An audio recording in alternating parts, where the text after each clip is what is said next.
American deep స్టేట్‌తో ప్రత్యక్ష సంబంధాలున్న వాళ్ళు, పరోక్ష సంబంధాలున్నటువంటి వాళ్ళు అందరినీ కలిపి సోనియా గాంధీకి అప్పజెప్పి, వీళ్ళందరితో కలిసి ఒక కమిటీ ఏర్పాటు చేయాలి.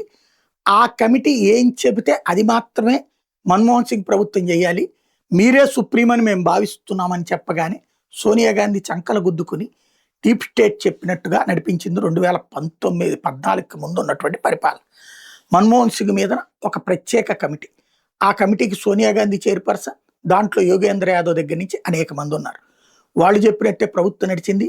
అవినీతికి ఆలవాలమైంది. ఆ పైన అడుక్కు తినిపోయింది. కనీసం ప్రతిపక్ష స్థానం కూడా లేకుండా పోయింది.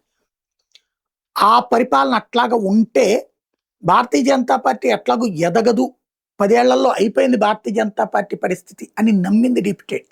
తీరా చూస్తే కాంగ్రెస్తో ఈ దరిద్ర పాలన చేయించిన డీప్ స్టేట్ పుణ్యమా అని భారతీయ జనతా పార్టీ సింగిల్గానే మెజార్టీ సాధించింది. కూటమిగా ఘన విజయం సాధించింది 2014. దాంతో డీప్ స్టేట్ సూచనల మేరకే భారతదేశంలో 2 రకాల ఉగ్రవాదాలు, ఎందుకంటే దేశభక్తి, సైన్యం ఈ వ్యవహారాల మీద కీలకమైనటువంటి ప్రదర్శన చేసే మోడీని దెబ్బతీయాలి అంటే సైన్యాన్ని దెబ్బ కొట్టాలని పుల్వామా, అలాగే పఠాన్కోట్ ఇన్సిడెంట్స్ అంటే డైరెక్ట్గా మన సైనిక స్థావరాల మీద దాడి ఉత్తరప్రదేశ్ ఎలక్షన్స్ ముందు చేశారు. తద్వారా ఉత్తరప్రదేశ్ ఎలక్షన్స్లో బీజేపీ రాకుండా చూసే ప్రయత్నం చేశారు.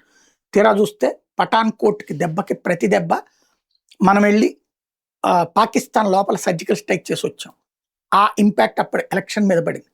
ఆ తర్వాత 2019 ఎలక్షన్స్ ముందు ఇక మోడీని ఎట్టి పరిస్థితుల్లో దెబ్బతీయాలనినే పుల్వామా అటాక్కి పాల్పడ్డారు. మన వాళ్ళు సైన్యం వస్తూ ఉండగా మందు పాత్రలు పేల్చి ప్రాణాలు తీశారు. 40 మందికి పైగా మన సైన్యం ప్రాణాలు కోల్పోయారు. అది కరెక్ట్గా ఎలక్షన్స్ ముందు. అప్పుడు డీప్ స్టేట్ ప్రోత్సాహంతో ఉన్నటువంటి పాకిస్తానీ ఉగ్రవాద సంస్థలు ఓపెన్ ఛాలెంజ్ చేసినాయి. 50 అంగుళాల 52 అంగుళాల ఛాతీ అన్నారు కదా, ఆయనకి మేము రుచి చూపించాం, గద్దె దిగిపోయినట్టే ఇక నరేంద్ర మోడీ అని. కానీ ఆ తర్వాత జరిగింది బాలాకోట్ అటాక్. సరిహద్దులు దాటి వెళ్ళి అటాక్ చేయడం. అక్కడ డీప్ స్టేట్ 2 కథలు నడిపింది. ఒకటి, భారతదేశంలో ఉన్న ఇంక్లూడింగ్ చంద్రబాబుతో సహా అందరూ కాంగ్రెస్ వెనకాల చేరేటట్టు చేసింది. కాంగ్రెస్ కూటమిగా కట్టేటట్టు చేసింది. అట్ ద సేమ్ టైం రెండో పక్కన ఆ ఇన్సిడెంట్ క్రియేట్ చేసింది. ఇంకో పక్కన రఫేల్ నడ్డు పెట్టి సుప్రీంకోర్టులో ఎగనెస్ట్ తీర్పు వచ్చేటందుకు కుట్రలు చేసింది. అన్నిటినీ ఎదుర్కొన్నాడు నరేంద్ర మోడీ. కొట్టిన దెబ్బ బాలాకోట్కి వెళ్ళి మరీ కొట్టొచ్చడంతో అబ్బే అదేమి లేదని పాకిస్తాన్ చేత చెప్పించారు, ప్రయత్నించారు. కానీ 2014లో వచ్చిన మెజార్టీ కంటే 2019లో ఎక్కువ మెజార్టీ రావడం, 2/3 వచ్చేసేసినటువంటి పరిస్థితి. దాదాపుగా 10 తక్కువ కూటమిగా సింగిల్గానే 303 స్టేజ్కి వచ్చేసింది భారతీయ జనతా పార్టీ. ఇది డీప్ స్టేట్ అనూహ్యమైన దెబ్బ. 2014 అనూహ్యం అంటే 2014-19లో అన్ని వ్యూహాలు పన్ని ఫెయిల్ అయింది. దాంతో యుద్ధాల లాంటి వ్యవహారం చేస్తే వర్కౌట్ కాదు అంటూ హిందూ ముస్లిం డివిజన్ తీసుకురావడానికి చేసినటువంటి ప్రయత్నమే పహల్గామ్ ఇన్సిడెంట్. పహల్గామ్ సంగతి చూసాం. దానికి ప్రతిగా ఏకంగా ఆపరేషన్ సింధూర్ చేయడం చూసాం. అది ఈ మధ్య కాలం.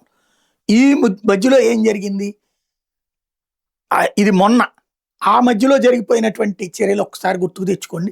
అటాక్స్ ఎట్లాంటివి జరిగినాయో.